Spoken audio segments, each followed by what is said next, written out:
The Tenderloin, a district billed as the ethical and geographical heart of San Francisco, has historically been immune to gentrification.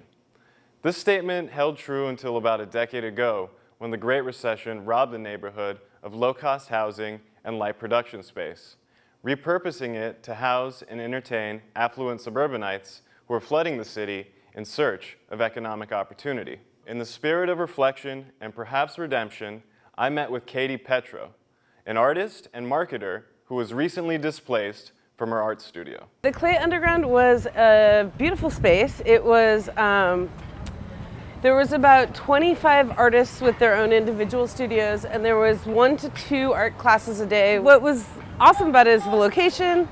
It's an extremely clean space.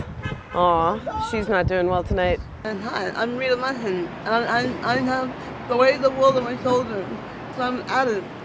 And you were very angry into doing drugs. But they have me killed and they haven't run me over. The world loves me. I need to kill a dog, my friend. You're not an Indian tree like that, but I'm living it. So what happened to the Clay Underground? Sure. So we had I came into the Clay Underground about 8 to 10 months into the lease. Okay.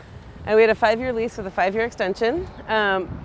3 years in, a church that does nonprofit work in the area was looking to buy a space.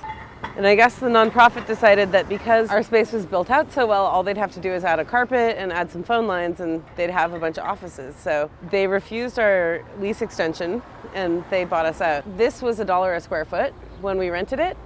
And commercial space, light production space in the city is now $350 to $425 a square foot. And if you figure the average artist needs 200 to 400 square feet, you do the math.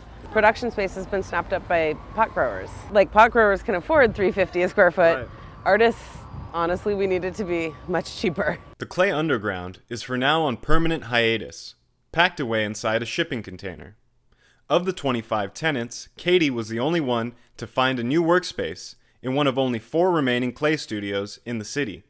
For at least 10 of those artists, ceramics was their primary source of income. We need to make legislation to make more production space.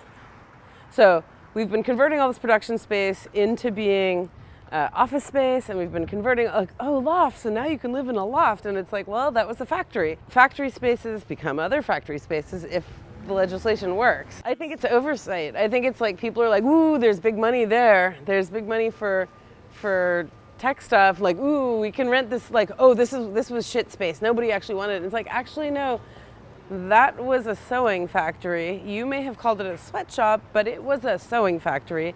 And now you're renting it for someone to sit there and do, like, whatever, e-tailing.